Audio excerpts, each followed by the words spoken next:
Kevin, I'm a Canadian company or I'm a London Stock Exchange company or an ASX listed company. And I go this year, 2025, I want to list in the United States. I want Nasdaq, New York Stock Exchange.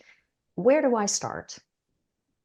I think the first thing would be to have a conversation with someone like myself who is very experienced, that worked for the New York Stock Exchange for, close to 10 years, listed hundreds of companies, uh, and just sort of focus on like what's the rationale for you to list in the US?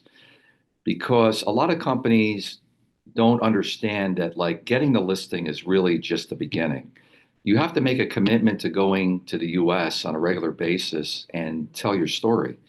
And that encompasses going to the right conferences, meeting with the right investors, having a firm like ours at Kingswood set up roadshows, non-deal roadshows with the right investors, getting research coverage, which we provide to all companies that we work with. And then after that is, really understanding what the timeline is and what the strategy is in terms of, next steps. And that's something that we can clearly help companies with here at Kingswood. Okay, so let me try this from another angle. Sure. What would be your perfect client candidate for an uplisting in the US? Say I call you and I say, for instance, X volume, I have, X amount of dollars in the bank, this is the Right. kind of revenue. What is your perfect ideal candidate for a dual listing in the United States or an uplisting in the US, of course? All right. So let's take a Canadian company that's listed, let's say, on a TSX venture, right?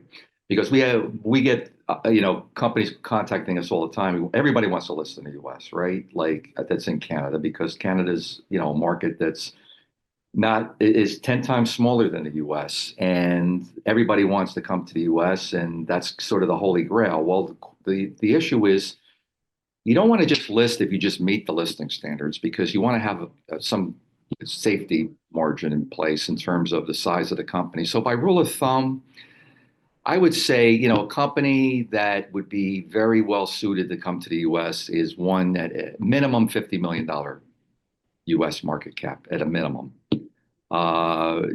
Good trading volume and, a strategy that is anchored in the US, meaning that the company has some operations in the US because it just lends itself to US investors. And also, experienced management team that knows how to execute and have experience so that we know that once we get them listed, we can devise a great plan for them for the next couple of years to really take advantage of, not only the institutional investors, but really the retail investors in the US, which includes family offices, ultra high net worth. It includes the 2,000 brokers that we have here at Kingswood. So, those are the types of things that we look at when we start talking to companies about really does it make sense to come to the US and also the sector, because some sectors lend themselves to being in the US, maybe when they're a smaller company, depending on the sector. So it's not a rule of thumb, but I think 50 million market cap is a good place to start. So, sector. I Yeah. know it doesn't really matter what sector, but it does, doesn't it? I mean, right now, many of the clients that we have that are in the crypto space, their stock is exploding, for instance. Yeah. Is there a sector, a couple of sectors that would be prioritized at Kingswood, or does it matter? No, there's clearly some areas and sectors that would be prioritized. I would say anything in the natural resource space, critical metals for sure, just because of the emphasis that the federal government and the Department of Defense has on securing critical metals. So we're very much into focused on those opportunities. I would say also anything in the biotech healthcare space. We have a terrific research analyst that we have here. Karen Sterling has a double PhD. So those two areas, and I would also say technology. I mean, technology is something that everybody is obviously affected by with AI and deep tech. So those are kind of the three areas. But in saying that, we're willing to look at almost any industry and any type of company. Again, it depends on, the company and the trajectory and, where are their revenues today and where do they think the revenues are going to be in the next 2 to 3 years and how are they going to execute? And we, try to make sense out of these things with companies that we work with because we really don't want to be all things to all people. We'd rather be all things to a few very select companies that we know we can get behind, we can partner with long term. Timeline. I've got everything, but I'm incredibly impatient. As you know, some of these CEOs who are Oh, of overachievers can course. be. I need to do a list. I need to be on Nasdaq next week. Yep. What's the fastest you can do?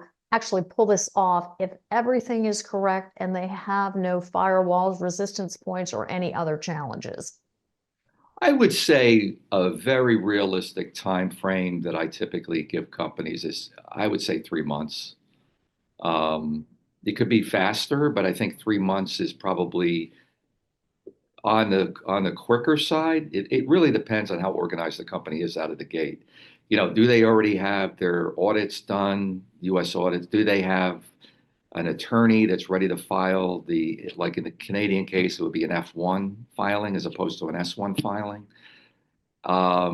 Do they have all their corporate governance in place? Do they have their independent board set up? Do they, have the right management team in place? And, I guess one of the things is also how motivated is the company in terms of having all of their people within the company sort of help shepherd it, because we need the company's help as well to provide us with information and, on a regular basis. The SEC is going to, provide comments to the F1. There's going to be probably 2, 3, 4 rounds of comments from the SEC. We have preferred attorneys that we like to work with that we know can do this in a very expeditious fashion. So part of the value that we also add is bringing in the right advisors to maximize the time frame that these things will take in terms of companies getting listed. And of course, working at the New York Stock Exchange as long as I have, I know everybody personally at the exchanges, so that certainly helps in terms of, being able to move things along. So for everybody out there that's going 2025, I want to list in the United States, please contact Kevin Ernst or go to their website listed below. Kevin, thank you so much and happy holidays. My pleasure, Tracy. Happy holidays.